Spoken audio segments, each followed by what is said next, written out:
that this thing where article where talks about the president and make America great again, and the correlation with that idea and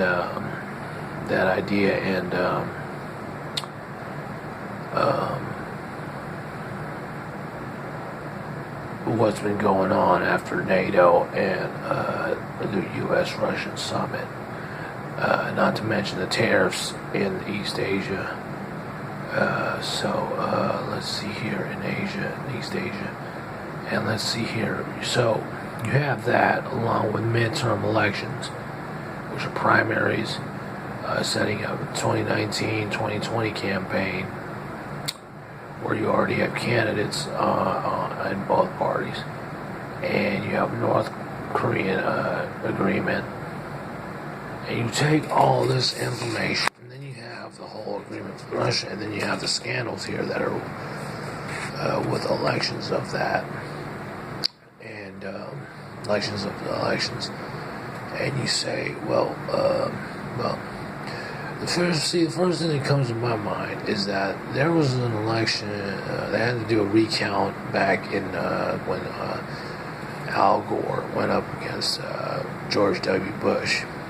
So that's and then I don't know if there's a correlation between that and the elections being rigged now up to this election 2016. But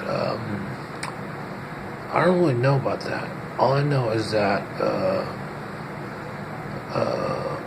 you take that and the information of the United States and the CIA and stuff like that, and you take that, this is what you see on the news, right? So it's freedom to say what you say. And it's CIA, and you say, well, if there was Russian meddling, which, who cares, right? It's all over the news. You don't say who cares, but you say, well, okay, well, if some party is not going to admit to a certain thing, and another party is saying, well, I don't really know, then that's an equation in itself that's been kind of has been cultivating over the past week. And this equation what I just said is something is what I just said, that equation where there's an unknown about meddling, and there's unknown about who is meddling and stuff like that. So then you express those in different ways, and you get a dialogue about it. And basically, what you have in the end of the week regarding it, what you have is a understanding that two countries have had a summit. They have had a meeting, and they have had an agreement. So whether the equation is solved or makes sense of anything, the equation remains the same, that it's expressed as two countries communicating with each other. And that is basically what you have. And you have other, say, European countries, like this, are subject to the G8s and whatever, that have excluded certain countries.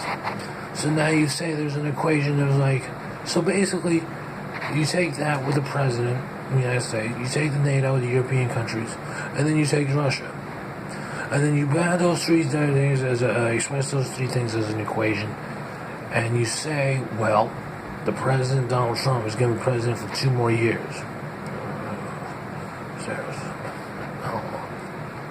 2 more years. You express it, and you say he's going to be president for 2 more years.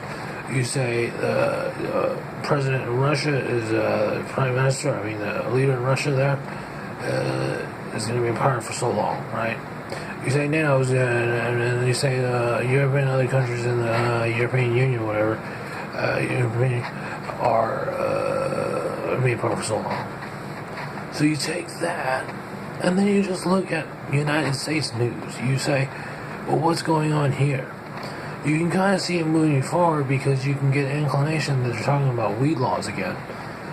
And not to distract from the whole idea that the base form of what's happening now regarding the president is that he has 2 years and he has a campaign coming up, and he has other things on his agenda that he is duties to fulfill as a president.